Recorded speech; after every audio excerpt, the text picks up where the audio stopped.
Tak for køreturen, Peter. Velkommen. Det var lækkert. Kom videre. Kom godt videre. Det er godt. Ha' det godt. Kan du gå turen videre til København? Jo, tak. Jeg mødte dem på færgen, så det var fedt. Yes, jeg har ikke... Nå, lige meget. Jeg er i Faaborg nu, på Fyn. Så vi skal se, hvor imødekommende folk er her. I hvert fald vejret er godt, så jeg har taget hatten på her. Det skal man jo have. Specielt med min hudfarve. Yes, men vi må se, hvor imødekommende folk er. Kom nu i gang, ikke?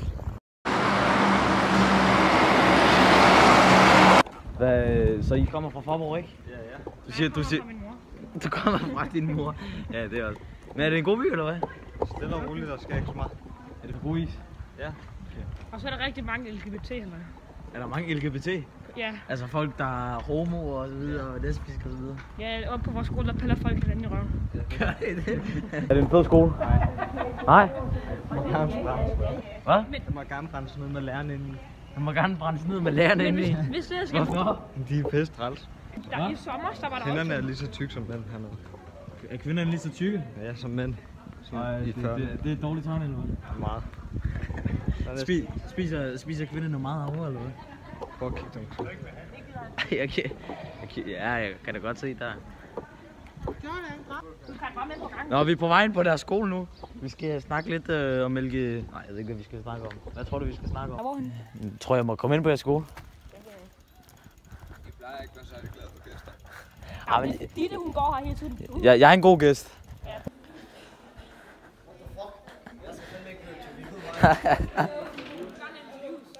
Er der nogen, der spiller bordtennis? Så spiller jeg bordtennis? Det er også ødelagt det her. I er gået til den, eller hvad? Der har været lidt rage. Prøv lige at se om... Ja, det er godt det der.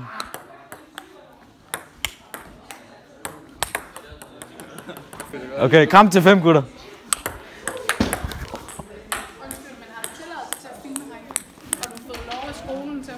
Tilladelse til at filme? Ja, herinde. Man må ikke gå ind på en folkeskole og filme, som det passer ind, uden du har en tilladelse. Må man ikke det? Nej, så vær sød lige at slukke. Kan du så ikke lige... jeg fandt lige min hat her. Jeg troede lige, den var tabt. Går I på skolen her? Ja. Okay. Men hvad, altså, så I ryger bare sådan i pausen? Jeg gør. Okay. Jeg er god. Jeg er god. I ryger bare... I går i 9, ikke? Eller? 8. I ryger allerede i 8. Jeg ryger ikke. Han gør. Ryger du sådan fast, eller hvad? Nej, jeg startede i 6. Altså, så har du ikke tænkt dig at stoppe, eller hvad? Hvorfor? Det er dejligt. Det er dejligt? Det er jo ikke kun cigaretter, jeg ryger. Ja, det kan jeg godt forstå. Så hvor mange ryger du om dagen så? Kommer an på, hvor meget jeg er ude. Eller hvor stresset jeg er. Så afhængig af, hvor meget du stresser, så ryger du i forhold til det? Ja. Altså, okay. Det højeste, jeg røgte, det er sådan 2 pakker på under hvad? På Roskilde? Nej. Eller hvad sagde du? Hvornår røg du? 2 pakker på under 3 timer, tror jeg. Hvornår? Der var til en lille fest. Jeg drak en liter vodka også. Du drak en liter vodka? Mhm. Men hvad er det, der gør, altså, du Jeg ryger. Ja, og du drikker så meget der? Er det bare for at stresse af, og det er hyggeligt? Ja, det er hyggeligt. Det er bare det. Er der så også andre på skolen, der ryger? Ja. Mange. Har du knallert? Ja. Jeg kører lidt omkring 100. Du kører lidt omkring 100? Det er den... altså ikke inde i byen, men ude på landet, ikke? Nej, også inde i byen. Også inde i byen? Ja. Inde på... Så topfarten hen ad gaden. Topfarten hen ad gaden, altså inde i Indre By? Så kører du en 100 km i timen? Ja, cirka. Det er måske lidt over. Men du bliver ikke taget, eller hvad? Jeg har været ved det før. Altså, der er der politi herovre, tænker jeg. Ja. Men du bliver ikke taget? Nej, hvis de prøver, så flygter jeg bare. Så flygter du? Held og lykke, ikke? Ja, det er godt. Cigaretterne, der vil jeg bare lige sige, måske 2 pakker på 3 timer, det er måske i overkanten. Også pisse stiv. Og så en liter vodka, jeg oven i det. Ja. Jeg havde det hyggeligt. Du har det hyggeligt? Jamen, det er jo det vigtigste. Nå, men god time, ikke, gutter?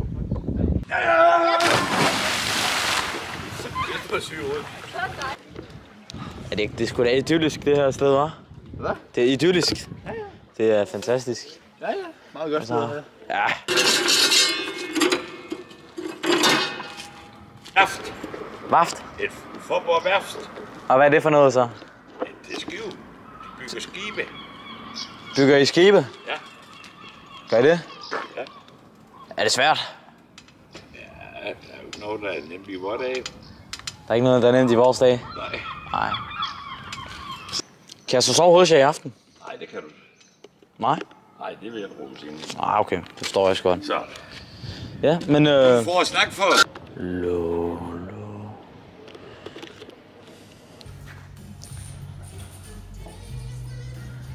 Hvad foregår der her? Det er jo et bådværksted. Den der laver man både. Man reparerer både. Det gør I? Ja. Langt der efterfølgende. Det er jo det. Der mangler den her infrastruktur her. I forhold til Svendborg. I forhold til Flensborg? I Flensborg. Ja. Nej, Svendborg. Svendborg, ja. Det er også Der er rigtigt. både tog og... Det er der jo. Er der ikke tog her, eller hvad? Er der ikke tog her? Tog her, nej. Jo, der er veterantog til Korant en gang imellem om sommeren. Okay, det er en lille by så. Ja. Altså, det er en lille by på en måde, men ikke på en anden måde. Hvad er det på en anden måde så? Jamen, det er jo det, der skal være i byen. Altså, hvad skal man sige? Der er jo det, du har brug for, ikke? Ja. Koster du sige, ikke? Er du mekaniker, eller hvad? Yes. Fedt. Så Både eller bilmekaniker? både selvfølgelig. Så Respekt. tak. Så du kan godt reparere en motor? Ja, sådan Ja, sådan. relativt. Okay. Er det sådan passion, at du gør det her, eller er det noget, du interesserer dig for, eller? Altså det er noget, jeg interesserer mig for jo. Jeg råder selv i scooter hjemme og sådan noget. Ja. Så Så det er virkelig sådan passionen fra egen... ja, præcis. Det er fordi, det er sjovt og sådan noget. Men god reparation så. Jo, tak. Respekt.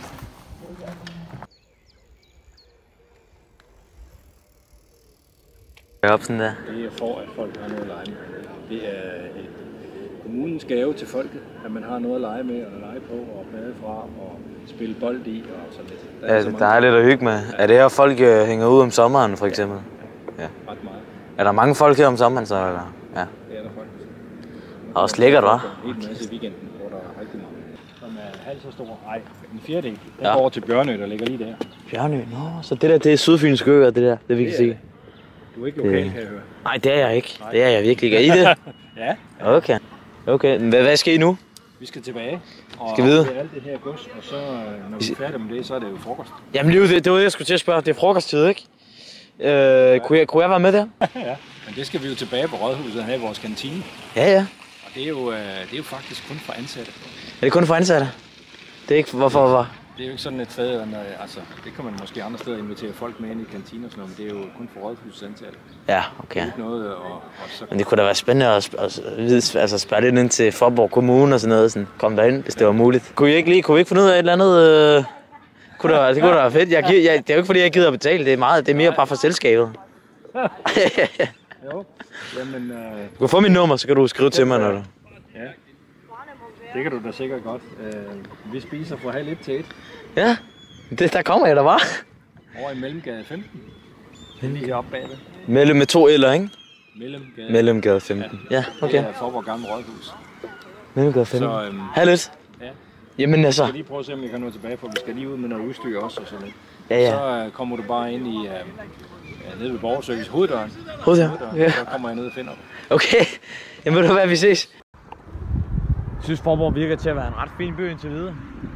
Nu har jeg i hvert fald møde her klokken 12:30, så det er om 5 minutter. Så skal jeg have frokost hos kommunens kantine, så det bliver da meget sjovt.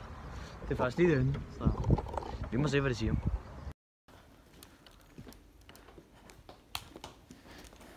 Så blev hovedrådhuset flyttet til Ringe. Okay. Og så er det her så en administrationsbygning, men vi kalder det stadig Faaborg Rådhus, fordi vi har jo en hel masse mennesker her i alle de tekniske afdelinger. Ja. Men så er der som regel også en lille nødåbning. Goddag. Man kan få noget andet. Okay. Kommunen, hvad for noget, fordi I skal jo træffe nogle valg i forhold til, hvad der skal gøres og sådan noget. Hvad er jeres hovedfokus i øjeblikket? Altså hvis jeg har et... Det har vi jo folk til. Ja. Vi har jo 25 politikere, som tager sig af den slags, og når de så bliver enige om, hvad der skal gøres, så giver de den jo videre sagerne ud til plan eller kultur eller natur- og trafikafdelingen, eller hvem det nu kan være. Fødevare, så arbejder de videre med det. Men os her for eksempel, vi passer bygningerne og folket, der er i bygninger. Vi har ikke noget at gøre med sagerne og hvad de arbejder med i forskellige. Vi skal bare sørge for, at de kan arbejde, og at alting fungerer. Så hjælp. Hvis vi er færdige med at spise, vi har lige spist en halv time tid og snakket godt, ikke? Så Jeg spurgte lige, om jeg kunne sove hos dem. Det kunne jeg desværre ikke. De bor ikke lige ved siden af, og det passede ikke ind i skemaet. Nemlig. Hej. Det er da et flot område, det her. Det er virkelig flot, ja. Hej. Nå, er det... Nå, forstyrrer jeg? Må jeg komme ind og se, hvad der sker? Hvorfor? Ja, fordi jeg er bare nysgerrig. Jeg filmer lidt, hvis det... Eller jeg filmer ikke rigtigt, men det er bare... Det må du ikke. Nå, okay. Hvad sker der? Er det genoptræning? Nå. Goddag. Går I rundt i byen her? Er I selv fra Faaborg? Nej, vi flyttede hertil for Er I flyttet hertil? snart mange år siden. Nå. Er det en god by? Om det er, Om det er, så det er en god by. en god by. Hvorfor? Nej. Men jeg er bestemt glad for, at vi er endt hernede. Det er godt. Er du også Kunne jeg komme forbi? Jeg laver sådan en serie om gæstfrihed her i Danmark. Kunne jeg komme forbi? Jeg ved ikke, hvor er I på vej hjem nu, eller hvad? Ja.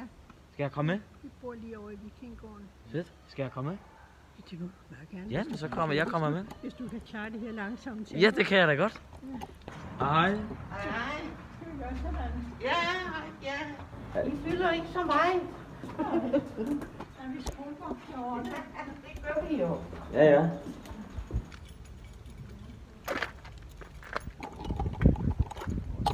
Sådan. Så. Tak fordi jeg måtte komme ind. Hvad skal der ske nu, ved I det?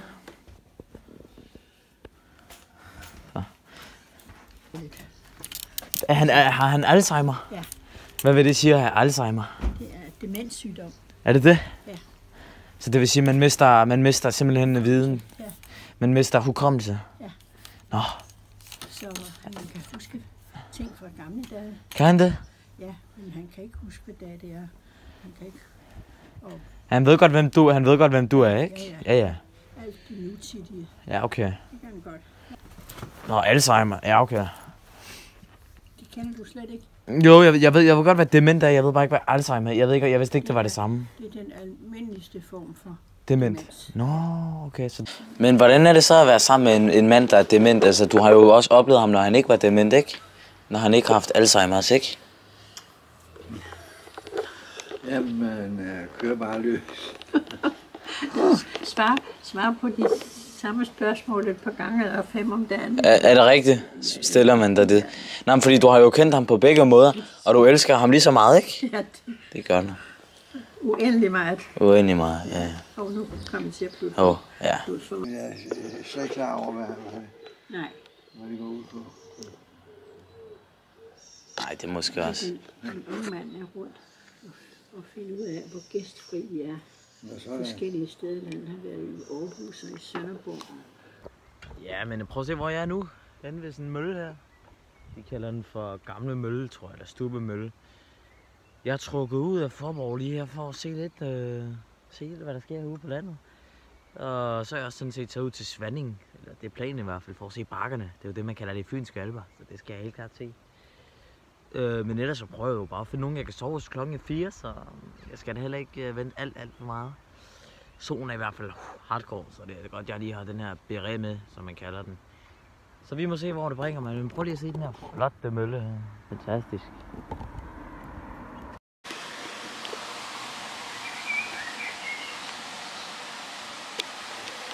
Fugl.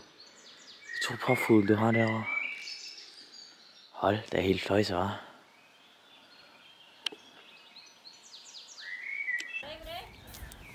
Så er jeg i Svanning. Ja. Velkommen til. Jo, tak. I skulle da super flinke herovre. Jeg har lige snakket med hende, der skulle sælge sit hus til Norge der. Ja. Så. Lige nok, så fra Daniel, Ja, præcis. Ja. Det handler om gæstfrihed i Danmark. Hvor gæstfri er danskere. Ja. Og så vil jeg lave en slags serie, der viser danskere. Altså, der viser, hvordan danskere er over for danskere. Ja. Så. Ja. Jamen generelt, så synes jeg, vi er meget gæstfri her. Jeg er i Svanning. Ja. Så, det er også en dejlig lille landsby. Det må man sige. Vi har ikke så meget. Men ja, så. Men du har ikke fundet noget sted at sove endnu? Ikke endnu, så. Nej. Det kunne være lækkert. Det er kun hvis folk også selv har lyst, jo. Ja. Ja. Om ikke andet, altså vi har... vi er lige ved at lave om indenfor, så vi har temmelig meget rod, men vi har i hvert fald campingvognen. Ja. Der må du godt sove inde. Jamen, det ved du hvad? Det er jeg frisk på. Der er sådan noget herude, men vi har et toilet lige herinde. Fantastisk. Men så prøv at se, det er jeg virkelig frisk på. Ja, altså der er ikke meget plads, men der Nej. Men vi kan da nok lige få lukket ud, og du kan... Fantastisk. Jamen, ved du hvad? Hop du ind og kig, der er en seng der Skal vi lige se herinde. her? Ja. Det ser da fint ud. Så det er også for gæster, hvis du har plads. Ja, jamen jeg er alene. Det var alene, ja. Så. Ja, men det er jeg glad for. Ja. Tak. Jeg hedder Emilie. August. August. Jeg kan tak. Ja. Jeg tror først, vi skal spise lidt sent, fordi min søn skal til fodbold. Skal han til fodbold? Ja, okay. Så jeg tror først, vi spiser sådan ved, det ved jeg ikke, 8:30. Ja, 8:30, men det er da sent for danskere. Ja, finder noget lokalt byfest, og så... Det er sgu da hyggeligt. Ja, det er rigtig hyggeligt. Er det hver sommer, I gør det? Ja, og så vi har lige haft 2 år, hvor der var corona, hvor vi ikke kunne, men det har de fleste jo haft. Og ellers så går vi over til fuglekonge, hvor vi skyder efter sådan en fugl. Altså en levende fugl? Nej, ikke en levende fugl, en tarfugl. Ja. Og så helt tilfældigt bliver man talt ud alt efter, hvor mange skud der er løsnet.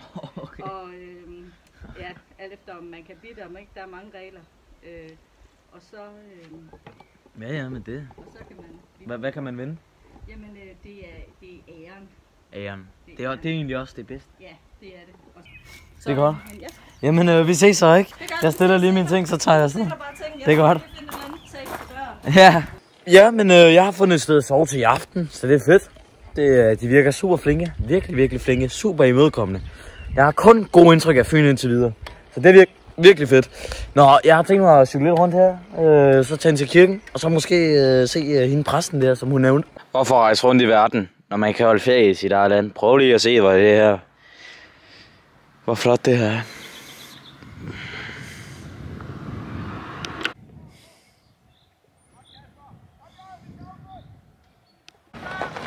Jeg er lige ude og se på noget fodbold herude i Svanding. Der ligger sådan en kunstgræsbane lidt midt i det hele, kan man sige.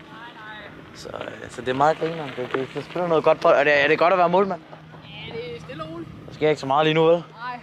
Men når der sker noget, så skal du være der i hvert fald. Ja. Men det er jo 3 årgange, der er slået sammen. Ja, det er, okay, så det er uge 13, uge 14, uge 15. Og uge 14, 15 og 16. Ja, okay. 14, 15 og 16, ja. Så er vi til med uge 15. Ja. Hvad gør det forskel? Gør det nogle forskel? Fysisk, tænker jeg. Jeg skal sige, selvfølgelig nogle af uge 14-spillerne kan jo godt nogle gange være lidt udfordret på fysikken, ikke også? Ja. Hvis vi møder nogle store uge 15, og det gør vi da indimellem. Nej, hvem er Fynborg store sådan? Nej, det er sgu ikke. Det er lidt hip som hap. Hip som hap. Ja. Kamp i tirsdag, så... Hvordan gik den? Det gik godt, der vandt vi. Så lige nu ligger vi nummer 1 i puljen. Gør det? Ja. Men vi mangler... Ja, men der er så nogle af de andre hold, der mangler at spille færdigt. Så. Nå. Men hvis alle flasker sig, så skulle vi gerne enten ende som 1 eller 2. Men så har der fest nede på havnen? Nede på havnebadet. Så tager I soundbox med og sådan noget der? Ja, så sidder vi bare nede på bænkene der. Det gør vi tit i hvert fald, men jeg ved ikke, om der er noget i dag. Det er sgu da ikke dårligt, hva'? Men efter jeg har spist sådan noget der, så må jeg bare se på snapkortet, om folk lige ude eller andet jo. Lige stalk der. Ja. Så hvis folk er ude, så lige skrive til dem, og så... Hey, kan jeg lige join? Ja. Det er nogle gange på de mest mærkelige tidspunkter, når folk lige sidder udenfor og drikker. Altså sådan klokken 4 om morgenen, eller hvad? Nej, men det er bare nogle gange på en hverdag eller andet, kan de godt finde på det. Ja, men det... Men så, ja, jeg ved ikke om der er noget i aften, men hvis der er noget, så skal jeg i hvert fald være nede og drikke med. Det vil jeg da gerne. Skal da ikke spille sin tid, men skal bruge den. Præcis. Bruge den godt. Så er der ikke noget mere sygt end bare at sidde og kede sig. Nej, så det er derfor, det er godt at tage nogle initiativer og sådan noget hernede, ikke? Ja. Kan man hurtigt kede sig, eller hvad? Det kommer på situationen, men ja. Hvis man ikke har noget at lave, så ja. Så sidder man bare og scroller, eller hvad? Ja. 40 timer på TikTok eller sådan noget. Er det rigtigt? Ja, præcis. Så ved du hvad? Jeg kører bare den vej med dig, så tager vi ud til asfalten, så trækker du mig derfra. Hvor skal du hen? Ja, jeg skal bare den vej, det der. Jeg skal bare der, hvor du skal hen.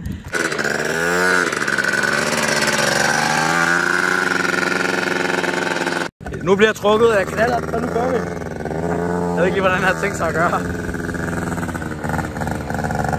Ja.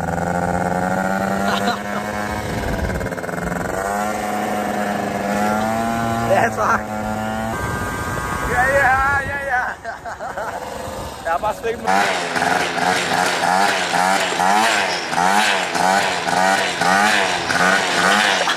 Nå, du har lavet sådan en jobslipping med knald. Så du har haft 25 knaller der? Ja, det her, det var min 23. og så har jeg 2 andre derhjemme. Så. Tak for køreturen, det var seriøst. Respekt. Så lidt. Og jeg tror, jeg er midt med at slutte lige 5 myg på vejen og sådan noget der. Ja, du er med det myg. Ja, okay. Jamen, god tur hjem. Og held og lykke, ikke? God vind. Tak. Og fortsæt din hyggelige rejse, eller hvad du nu vil kalde det. Ja, tak. Jeg synes, at det er spændende. Det er spændende. Modigt er der i hvert fald. Jamen, det er det. Det er modigt. Det kræver mod. Det kræver mod. Hej. Hej. Er du præst? Nej, det er min kone. Hun er på et husbesøg. Det er fordi, jeg laver en serie om gæstfrihed i Danmark. Hvor jeg besøger folk og sådan noget. Altså bare spontant, ikke? Ja. Så har jeg hørt præsten på bordet her. Ja. Det kunne være spændende at snakke med hende. Hun er lige taget på husbesøg ved en gammel dame, som... Er du hendes mand? Ja. Skal vi drikke en kop kaffe eller sådan noget, inden hun kommer? Ja, er du velkommen indenfor. Ja, jeg er velkommen. Jamen, Svanding er jo bare gæstfri. Tror du, det gør noget, cyklen står ulåst, eller? Nej, det gør det bestemt. Det er ikke vandløse. Det er ikke vandløs? Nej. Hvad vil det sige? Det siger, der er ikke så mange, der stjæler her. Der er langt imellem. Så der kommer ikke nogen, der stjæler noget, der står. Tror du ikke det? Nej, det tror jeg ikke. Det sker ikke. Dem er der en del af. Skål, Mr. Pist. Skål, og velkommen til Svanding. Ja, Svanding, altså ja. Fantastisk. Er det fordi, der er mange svaner herovre, eller hvad? Altså, nu er vi ikke boet så længe, så vi er ikke så voldsomt kendt i området, men historien siger, at Svandinge, det kommer af Svane Enge, fordi der var mange svaner i gamle dage. Ja. Og det er der faktisk stadigvæk nogle gange, når man snige kommer lidt ud og ser på den bestemte tidspunkt af året, så sidder der svaner alle steder. Så. Ja. Hvad er det? Er der så mange rådyr herovre om morgenen, eller? Det er der faktisk ikke, nej. Der har været sygdom i rådyrene på Fyn, så der er ikke ret mange rådyr. Hvorfor har der været det? Det er der ikke nogen, der ved. Der er noget, man kalder rådyrsyge, som... Nå. Så i gamle dage var der virkelig meget råvild på Fyn, men det er der ikke så meget mere. De blev meget... Er det på grund af flåter, eller hvad? Nej, det er ikke noget med det at gøre. De bliver bare syge og dør, afmagret, og man ved ikke helt, hvad det skyldes. Så der er ikke nær så mange, som der var i gamle dage. Så der er langt imellem. Skulle det underligt, ja. Til gengæld er det dog vildt. Vejen kører helt op til golfbanen, og så op i toppen derop, hvor der er et T-kryds. Går op på toppen, op ad bakken, op til venstre, så kommer du helt op, og du kan kigge ud over Øhavet. Det er rigtig fint der, faktisk. Jeg skal op en af Danmarks hårdeste bakker nu. Den er lige ved siden af her. Så jeg har lige fået en drink hos jeg vil give, præstens mand. Så det var fedt nok. Så måske kommer jeg tilbage for at snakke med præsten. Du skal være velkommen. De er super imødekommende.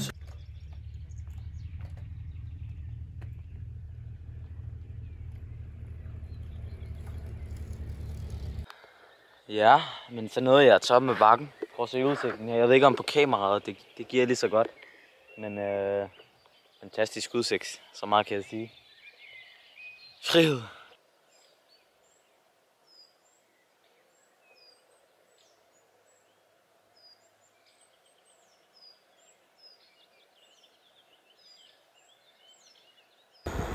Yes, jeg er på vej til aftensmad hos Elisabeth, jeg tror det er det hun hedder, jeg er ikke sikker.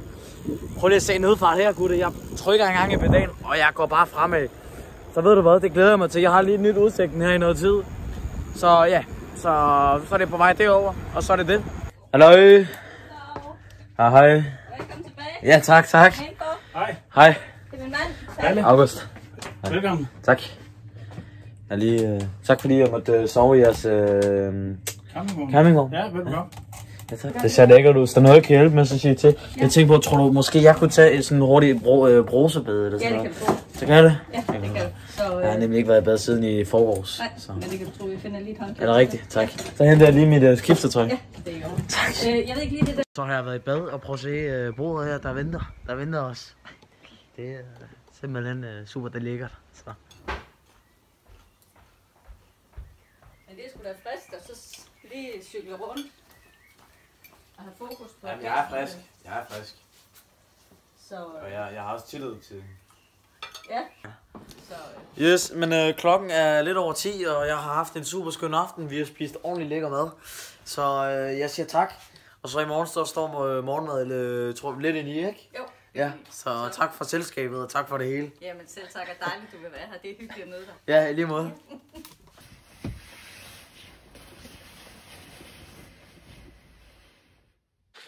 Godmorgen. Så er jeg stået op. Jeg har sovet her i nat. Jeg har sovet godt, så det er dejligt. Vejret ser også rigtig godt ud i dag. Er allerede relativt varmt. Så det glæder jeg mig til. Så nu skal vi ind og have morgenmad. Så ja. Så det bliver lækkert. Prøv nu lige at se et morgenbord her.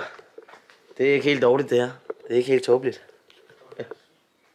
Så har vi spist morgenmad. Det var lækkert. Jeg siger tak for nu, fordi jeg skal videre. Tiden presser lidt. Jamen, farvel. Farvel. Og tak fordi du ville være her. Det var hyggeligt at møde dig. Ja, i lige måde. Tak fordi jeg måtte være her. Ja, god tur. Nå, okay. Så du er meget lokal. Ja, det er det jo. Så ja. Jamen, vi ses. Ja, vi ses. Måske, eller? Ja, måske. Hej. Hej.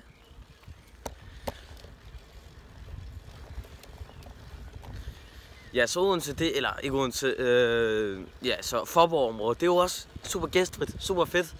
Prøv at se, Odense success rate på 100% indtil videre, så det er super fedt. Nu skal jeg cykle hele vejen til Odense, så der er lige 40 km i benene her. Varmest så tager jeg pussen klokken halv lidt. Og så ses vi til næste video. Jeg håber, I har kunne lide den her video. Jeg synes selv, det har været super fedt. Så følg med, ikke? Og så vi ses, og hej.